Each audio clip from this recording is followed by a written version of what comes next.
Hey everyone, welcome back to my YouTube channel. I am Niharika and I am currently preparing for USMLE Step 2 CK, and I recently gave my OET exam and here are the results. And also I'm very happy to receive the results because I was very apprehensive about listening because my listening section was not that good. If you saw my video on my OET experience, so I recorded another video the same day where I recorded the biggest takeaways from each and every subset that OET has, and I'll continue that video after this clip. Okay, so I hope you liked the last video and I hope that you'll like this one too. Right, and for I was really very apprehensive about listening because I feel I tend to get zoned out in between, and sometimes you just cannot understand what they're speaking, and I feel that once you comprehend and you look at the answer, I think it's too late, and the video has gone really far. So I think this could be your one video which you can see, and just these are my takes from each subtest. So starting with listening, which was my first subtest when I was giving my exam, while I was preparing for listening, I feel that OET is much tougher than TOEFL. But OET, when it comes to listening, they are just not giving you the answers as such. Like listening, you have got part A, part B and part C. For part A is very simple, like super easy. Part B is okayish but still easy. Part C is the most difficult one. So I had this diary, and surprisingly I had the same diary for TOEFL and for this OET exam. So what I did was that I made notes of like I had this for writing, and then similarly I had for speaking, where I had just written down the criteria very briefly, and for listening also, that how many parts are going to be there, how many questions are going to be there. So for each and every section what you do was, and I did this for reading and listening, like the two sections which I find were the section that I didn't like. So what I discovered was that mostly, like both of these sections, they had 42 questions each, and you need to score at least 30 out of 42 to get a good grade, right? And since for both of these subtests, like for listening and for reading, for both of them, part C I did not like at all because it had really long texts, right? When it came to listening, it was like horrible for me, and when it came to reading, it was okay. Why? Because you have the text with yourself. So what I thought was that since part A and part B of both these subtests were really easy, I need to get full marks. You can get full marks in part A and part B for both listening and reading. Once I do that, I need my weaknesses are going to be covered for part C. So that was what my mindset was for listening and for reading. I think the worst subtest for me during the test day was listening. And why is that? Because you have to hear and you have to do, like it's simultaneous, and the worst part is that you get to hear the video only the audio only once. So you do not have any room for correcting mistakes once you, and I remember zoning out twice during my part A of listening. I can like bet on this.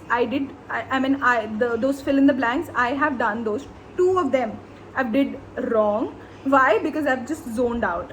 And there are videos which are going to tell you like very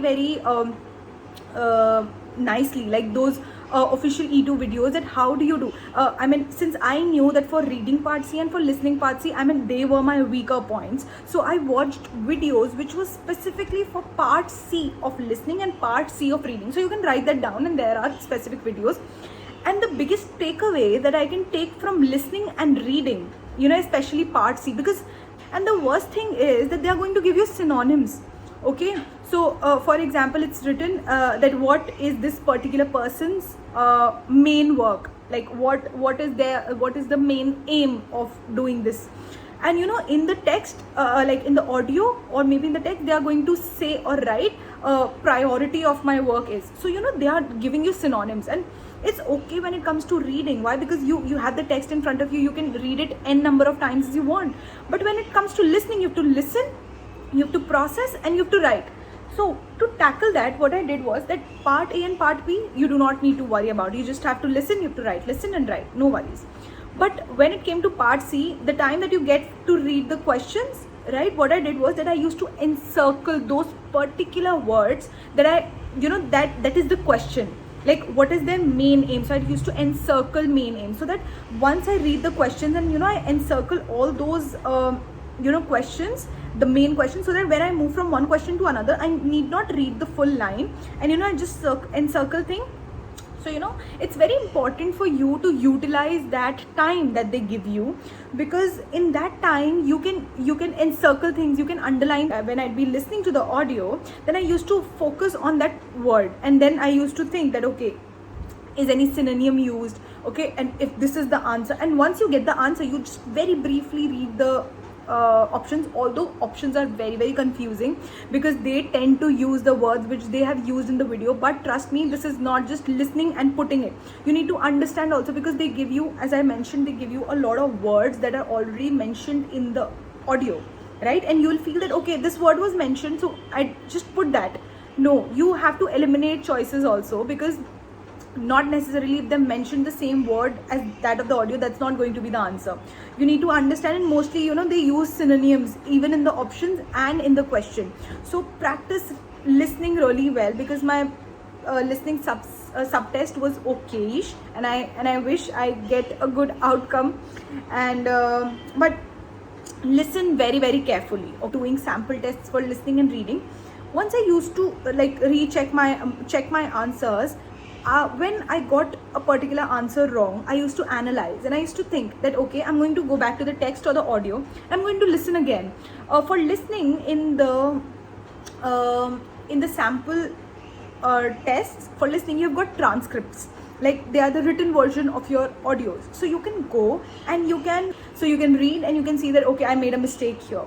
So what I used to do was, like, if I got a particular answer wrong, I used to write that, okay, why was that answer wrong? So I've written, I didn't read the question carefully.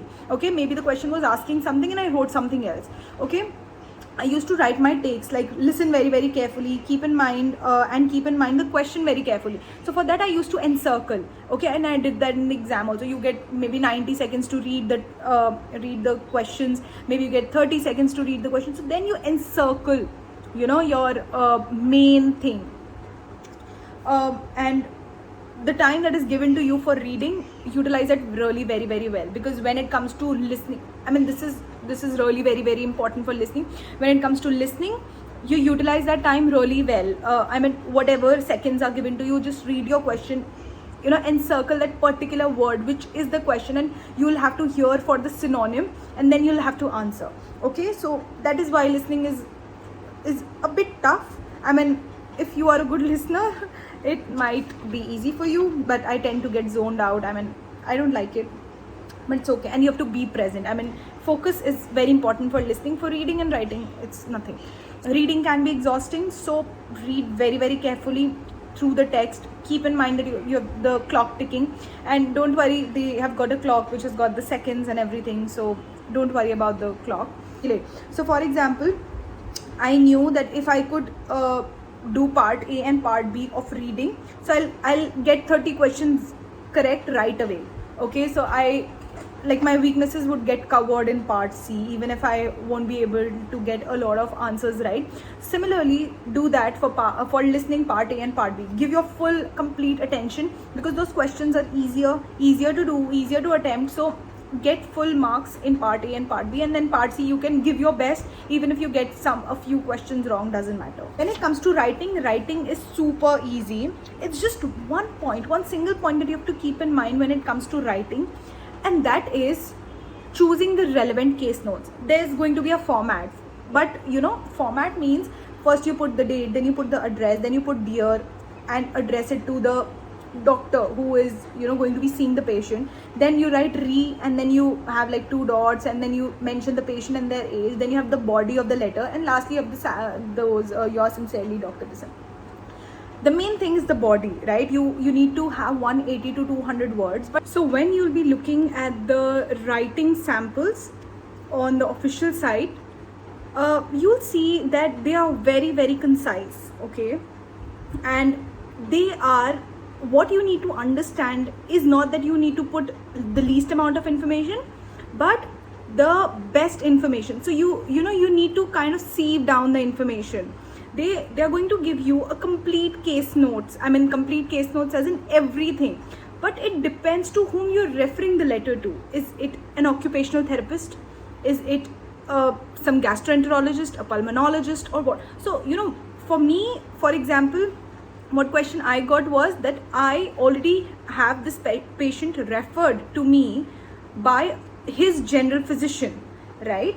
And now I'm discharging this patient, and this patient got tubulointerstitial nephritis and acute kidney injury secondary to omeprazole and aggravated by candesartan. So this was the exact question, and I had to discharge this patient and write the letter to his GP back that I'm discharging the patient, and now I want you to follow this plan. So it was very clearly mentioned in the question that you have to write this letter to the GP, and you have to tell the plan and the progress, like the progress plan and the treatment of this patient to his GP.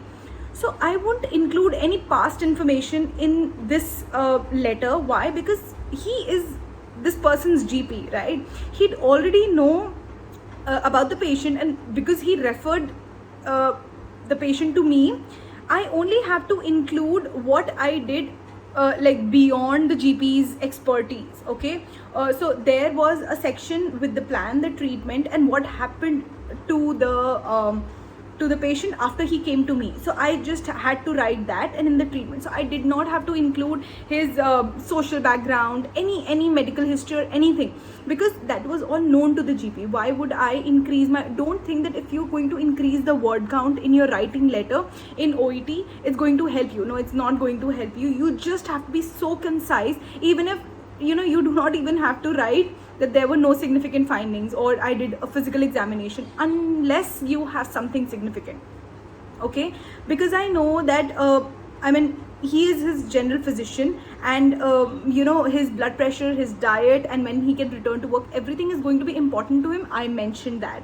So this is the skill that you have to develop during writing, and it's going to come with doing a lot of tests, like doing a lot of samples. And yes, I think there is a video with the relevant case notes by E2 official, and that's this by the same person, Jay, and he's going to tell you that how do you filter out those case notes. Once you understand the skill, right, that what all case notes you need, then your letter is going to be done. I mean, you are going to excel in writing. I mean, at least this is what I did. And then we come to speaking. That this is something which everybody is very, very hesitant about, and even I was very, very apprehensive about speaking, because you get this role play and you have to be the doctor and everything. Now what my takeaway is going to be from speaking subtest is going to be, this is what my friend who took OET a few hours before me, because he was in another time zone, what he told me was that I have to actually live in the moment, right? During your preparation time, your 3-minute preparation time in speaking, you just have to close your eyes for a few seconds and really imagine that you are that doctor and you have the patient sitting in front of you. One thing to bear in your mind to get a good score is going to be that the interlocutor, that is the person who's sitting in front of you, is not going to test you. He's just going to record it, and he's just a dummy patient, okay? He's not the examiner. Once you get that, okay, half of your fear is going to go out, because you know that at this point in time he's not judging me, right? And he's nobody to judge me, because he's just a dummy patient, and examiner is somebody else. So once you bear this in mind, and you just tell yourself that, okay, now I have to be the doctor, okay, and I have to handle this patient just like I would have done it in a real setting. You absolutely have to do that. And what I used to do was that there are a few phrases that they actually fit in the criteria for getting good scores, like asking the patient for feedback, as if do you have any further questions, does that sound okay to you, does that sound good to you, do you understand, or things like that. So I wrote that a little bit on my role play card. Then I also wrote like some things that when patient is going to give you some information, going to say, oh, thank you for letting me know, oh, I'm so sorry that you have to go through this, and I understand, I know that it can be scary. So I wrote 1 2 3 points, because sometimes you just get so lost. So just to be sure, then it's very important to underline the verbs in your tasks. Okay, and what I used to do was that as soon as I got the role play card, I used to understand the setting. Okay, this is not an emergency setting. Then I used to like read the like the scenario, that what I have to do and what the patient has come with. That you underline the important things, and then you underline the verbs in the tasks that I have to find out. Okay, I have to reassure, I have to check the check the knowledge of the patient, this and that. So all of those you like underline. And I used to also number the tasks, so that I do not get lost in the count. And okay, I know I have to complete 11 tasks. Okay, then the patient would come. My general what my general thing was, that good morning, my name is Niharika, I'm one of the doctors at this hospital. And then they used to say good morning, and then I used to say, okay, for the verification purposes, can I please know your name? Then they used to tell me my, so this is a template that you just can have. Okay, and then once they tell me, I'd like to know what brought you here today, and so I just tried to sound as natural as possible. And so then you go through the tasks, and you do not have to be scared at all, because the interlocutors, I believe, because my interlocutor, she was really very, very polite, and she was actually directing the conversation. Even if I was taking time maybe in a task, she was directing the conversation. And usually interlocutors, they are very, very nice, in the sense that I had another friend who was giving OET for nursing. Okay, so she told me that she had a minute left. Out of those 5 minutes, she had a minute left in the end, and she had completed all her tasks, and she had nothing to say. So the interlocutor asked her that, doctor, could you please summarize whatever you have just told me? So she actually summarized, and all that time was utilized. So don't worry, the interlocutors are going to help you only.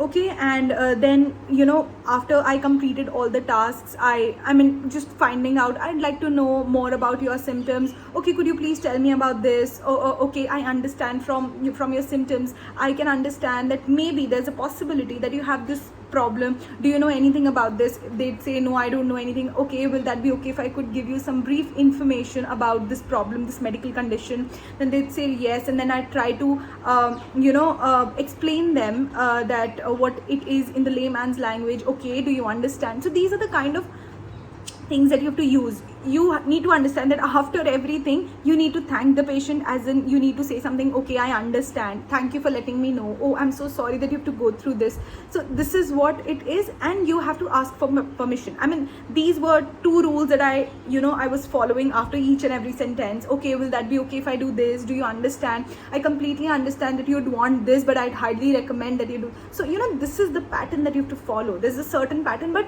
I can't give you like words that are going to come through your mouth. This is like a template, like this is standard rules from the videos that I had done and everything. And I think this is what, if you follow, I think you can get good marks, although I've not received mine, but I mean, this is at least what I did.